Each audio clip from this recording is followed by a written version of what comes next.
And on the way out, he said, "So I'll see you at Monday for my new job with you." And the guy bit. "What do you mean the new job with me?" He goes, "Don't you read what you sign, mate? You just agreed to a contract to pay me $1 million a year as an intern."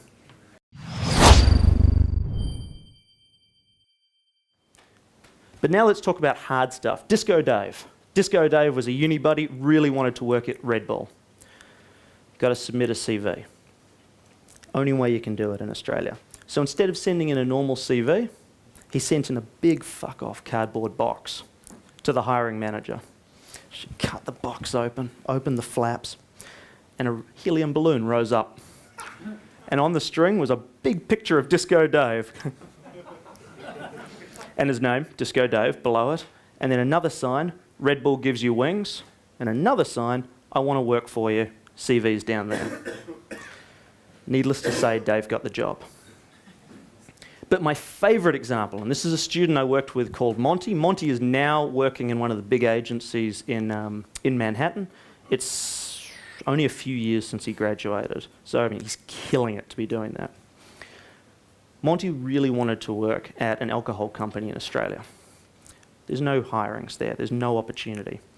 So he called up, he did his research, and he found out who the hiring manager was, spoke to his secretary for quite a while and learned all he could about the dude. All the way down to what sort of beer he drinks. On the Monday, he dressed up like a delivery guy, walked into the guy's office, obviously waving to the secretary who knew what was going on, and got him to sign the delivery note. And on the way out, he said, "So I'll see you at Monday for my new job with you." And the guy bit. "What do you mean the new job with me?" He goes, "Don't you read what you sign, mate? You just agreed to a contract to pay me $1 million a year as an intern." But being serious, I really wanted to work for this company. I knew that you wouldn't take a CV seriously. So I found out what your favourite beer is. And I spent all weekend soaking the labels off these Bohemian Pilsners and putting my own label, Monty's Internship Lager, onto every one of the beers. So drink the beer, remember me. When a job opens up, I'm your man. The guy was flawed. No one had showed ingenuity like that before, and he offered Monty a job on the spot. And it was the catalyst for him to get up into these senior positions super, super quickly.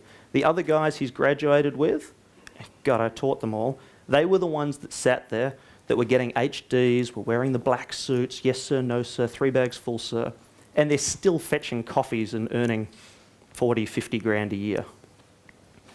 Be Monty. But when you do it, and this is really tough, this is the same as game.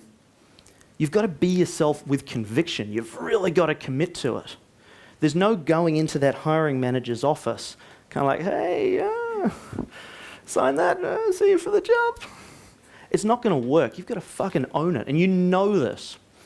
Anytime you've ever been called on to talk to people on stage or, God, stand up for anything, even in club sport you play, you've got to totally commit and convince yourself that you are the role. Someone was saying to me earlier that they want to start their own business, but they're a bit worried. It was Axel.